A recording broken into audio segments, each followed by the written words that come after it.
until you point out the accountability to pivot real quick. So another update I had of like a full circle moment. If you've been following the show for a while, one of our segments we had that was, a reoccurring segment was me and my dad relationship. Yeah. And like that saga. So I was letting you know that we finally broke the ice on, for the most part, on the situation we was having, a disconnect of communication we've had that stretched over years now. Yeah. Like for like 4 to 5 years since my daughter was born. And context, it kind of stemmed from just like how he was. Well, one, it stemmed from even before my daughter was born, of like how our relationship was, and it could have been better as I got older. And then it kind of like crystallized more when my daughter was born of how he was as a granddad, which he just wasn't doing it to the best of what I thought he could have been doing or whatever type shit as a relationship. Yeah, I have no comments. Oh, cool. I'm gonna let you finish. Yeah. So what happened was, the funny part is we was having a conversation usually, it's kind of like a blasé conversation, this and that, whatever. And then I was telling him a story about something else.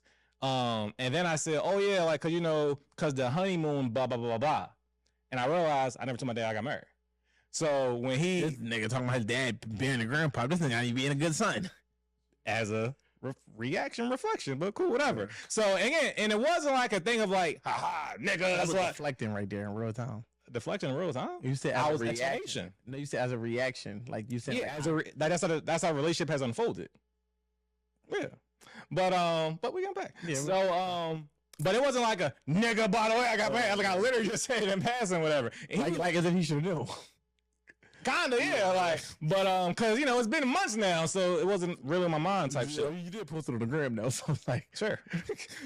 But so you don't watch my content.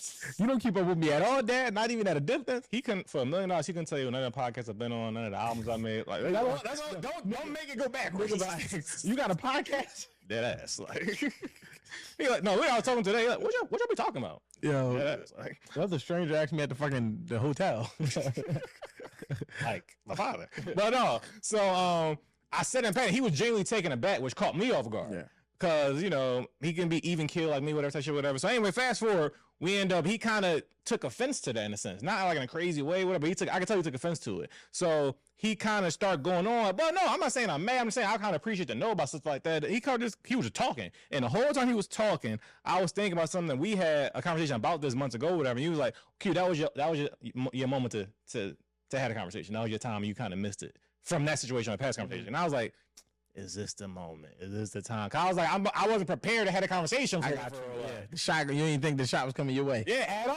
It came to you like wide open. So as soon as he was done talking about a little tangent, I'm like, well, Dad, if you want to say that, and I kind of, flipped it on and say, nigga, actually, nigga, I'm not fucking rolling at all. Like, this is the reason why maybe I didn't tell you something like that, and XYZ, this shit happened over the last few years. So it was a respectful conversation. And even in me talking and rehashing certain things, I realized even more how much love and respect I have for my dad. Yeah. And like I've told you in different conversations where like, no matter how I felt, my dad was too good of a dad to ever really have true animosity to him. Yeah. It was going to just be like, we just don't talk no more. Where it's just like, fuck that nigga. I could just never say whatever. Because he just, regardless, like that's like saying Brian in year 25 ain't great no more. Like, who gives a fuck? Like, he been great for 20 years type shit. So, already last playoff game. Yeah, like who gives a fuck? Yeah. So, but we had to talk, and back to accountability after all of that. Multiple conversations. We had the unprovoked talk, and then I spun the block later at days. Actually, I got more shit to say. I filled in my notes. Yeah, so I have a little bit of stone. Thought about it more, ran it back, and I appreciate it because in real time he was like, one time he tried to counter and say, "Well, Q, actually," and I was like, "Nah, nigga, XYZ." And every time for the most, he was like, "No, what? You're right." I'm gonna keep it real though, man. Y'all kids is entitled like a mother. Okay, hold on. Let me kind of finish landing though. All right, I'm sorry. Yeah, so now I'm really about to get my daughter, but he's just catching the strike. Right. So I was like, he like, you right? I could be better. I should be better. This is my grandchild too. This and that. That was most of his energy about, which I appreciate and respected. And then after I thought about it after the conversation, I was thinking like, you know what though? I could be better. There we go. That was what I was waiting for. There go the handshake moment. I was waiting for that. I was like, I can be better, and I realized that know your personnel. Mm-hmm. Where I was like, you know what? I'm having these thoughts and feelings about my dad that may have valid stemming points or whatever, source, whatever, but I'm also, just because he's not like my mom, let's say, whatever, that doesn't mean he has bad intentions or not giving 100%. Or not giving 100%, whatever. Yeah. And I realized, like, if I'm thinking, like, yo, our conversation is kind of whatever, you don't fucking talk about shit, we ain't this and that, it's like, but I'm a conversationalist. Yeah. So, like, why am I blaming him for not fucking know how to converse in the greatest of manners or whatever? Like me and my mom, we could talk for hours about anything because I get my skill set from her. That's her. That's not him. And He probably was a good listener, which is probably why they worked out. Sure. Yeah, fair. But whenever I bring my dad a conversation, he's always engaged. He ain't like, who gives a fuck what you talking about? He's not, like, so, and today was like an example of that because I told her I had certain visions, like, once I was older as a man, we could talk about some man shit, and this and that. I lost my virginity, Dad.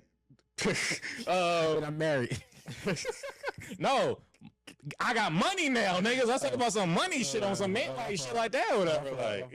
Nigga. Yeah, respect me talking to this.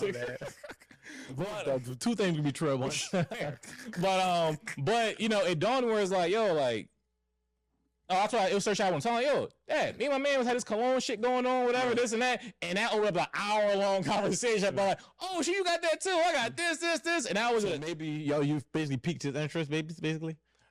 Well, yeah, that's how it always has been, but I feel like in that gap of time, I was kind of just being frustrated that I was a nigga. You can shoot the ball now. Like, what the fuck is going on? You don't got nothing to talk about? Initiating it. Yeah, I guess in my subconscious, whatever. And I realized even with my daughter, his grandchild, I'm like, you know what? If I kind of want to be more invested, I could kind of assist in that way to give him like time you're carrying that. Yeah, to pathway to do it. If that's just not his natural inclination, his natural skill set. Again, that will absolve him from things he could have done better differently. But I realized this is a two-way street. If I'm giving him love and grace and respect, I can also do more. I respect that. No, that's thorough. Yeah, so that was all that though. And I think that sometimes from an adult perspective, when it comes to calling kids that's not yours directly, whether it be nieces, I don't have no grandkids, thank God. But at the moment, of course, right? So I'm grateful for that. But it's like, you could just be thinking like kids don't always be receptive. They don't always want to talk. Absolutely. So I think that, having them kind of like initiate it, like, oh, you want to see me. Now, that don't mean they got to initiate it every single time. But I'm just saying you start a pattern. Now you're like, all right, I could call my granddaughter, or I can call my daughter, I can call my son, whatever. Because sometimes like I can call my kids, and they more receptive to the convo when they call me. When I call them, it's not like what you want, Dad, but it's just like they might be one of my youngest might be playing Roblox or something. Yeah, it's like they got shit going on. Kids are assholes for sure. Absolutely. Yeah. I'm go. My dad, when I told him today, he literally again I could tell he was trying to be more attentive. So he's like, "Oh, what Queen doing? Oh, she over there. Oh, God, talk to her real quick, whatever." And literally, Queen don't give a fuck. Yeah. Don't give a fuck. Who's this man?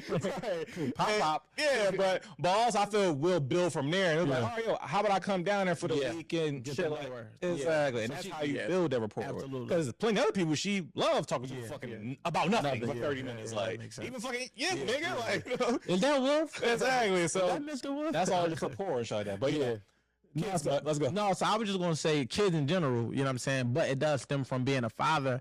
And I'm like, I feel it's so the nuttiest part about it is, man, no matter how great our efforts are, perception will always rule an individual's experiences.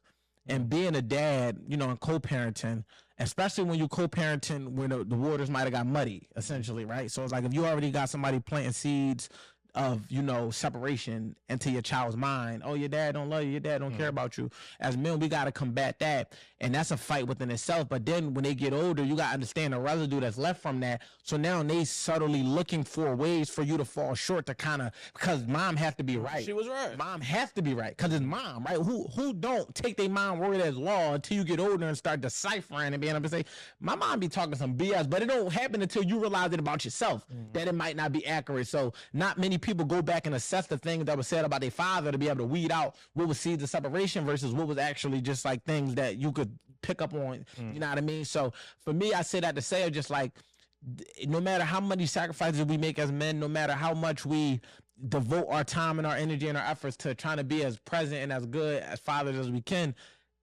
they not going to always understand the sacrifices that we make. And moms get an unlimited amount of grace. Mom can have a child in projects eating fucking fruit snacks and hot dogs till they 17. And it's like, I'm gonna do whatever to get my mom. Dad could have made a good living and a good life, but it's never enough. And what I think people fail to realize, and our kids fail to realize is, although we carry the load and we make it look easy, we still have feelings. We still human. So, it'd be a smack in the face when you know how hard you're going for your children and, they think for the slightest second that it's not that. And, of course, I know it's challenging to discern when you got one parent saying, oh, this, that, and the third. But, I'm just saying, like, from a man perspective, it's like, you could be. I understand. We make a joke about this. You could be a day away from being a deadbeat, because it's like we don't justify being a deadbeat. Take care of your kids. We don't make no excuses for it. But the human side of understanding how somebody can be driven to that, right? Like me, somebody being on child support since my daughter was 6 months, having to combat all of the negativity of the things that was said, and it's like you just coming from a person that don't even know me. Like it's like you don't even know, but. The kid goes off. These my parents. I know both of y'all got to know each other. No, you have a different relationship. So for the man who isn't as mentally strong or don't have a community I had of accountability, my step pop saying you ain't gonna lead this, you're not gonna run away from this responsibility. I could see how a man could end up there. Been in a court system. I've been in over 100 court dates. No exaggeration. Fighting too. Might be not fighting as hard because I wasn't as educated, and I feel like resources wasn't as present as they are today as they was 16 years ago when there wasn't no fucking internet communities in this forum and that forum. It was just, you had to know what you know.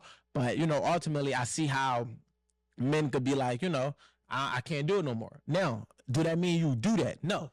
You must be men. You muster up the fucking courage. You do what you got to do. You put yourself in that predicament by laying down with this woman. This is why I encourage foresight. But I'm not going to negate the fact that I can see how you can end up there, but we're not justifying you being there. Do what you got to do to get involved, because that's what I'm doing. But, you was a day away from being a deadbeat the other day, so let's talk about it. Yeah, because before I do that, former episode, accept the challenge. Yeah, accepting the challenge. Episode 19. Absolutely. You with the numbers, bro. You got that. Accepting the challenge. Yeah. I remember that, John. I remember, that's like one, and it's like we pivot back to these discussions because, again, the male struggle is the same. I don't believe in soft life for men. I don't believe in men not having safe communities. We men, we take the space and we make it safe. I'm a man. I can do that. But when I think about just the psychological aspect of what a man could be dealing with in these time frames, I do always want to acknowledge it and make sure they understand, like, nah, bro, we're not just telling you to do something, nigga. We go through it too. We did it. Like, I'm still on child support. I'm not ashamed to say that. I talk to my daughter fucking frequently. You know what I'm saying? It's like, I would say every day, but she's 16 now. That's not realistic. But I talk to her frequently. I'm there. I've never missed nothing. Not one thing. It's not a birthday I missed. It's not a fucking graduation I missed. And I don't just show up on holidays. There's not nothing that needed me that I didn't show up for. You know what I'm saying? And it's like we go through these things, but at the same time, while I was showing up, I still had somebody anger in my relationship. I still had somebody sowing seeds of separation. I still deal with it. But at the same time, and it's nutty when your kids in the teenage years and they regurgitate some shit or even just had those thoughts, and it's just like, that shit not even, I'm not saying my daughter, I'm just saying somebody could be going through that. You know what I'm saying? Whereas though they trying their best to be a good dad, be a good parent, show up, and it's like, it's not landing on nothing. But, ultimately we go through this shit and we deal with it. And that's why we tell y'all to deal with it, because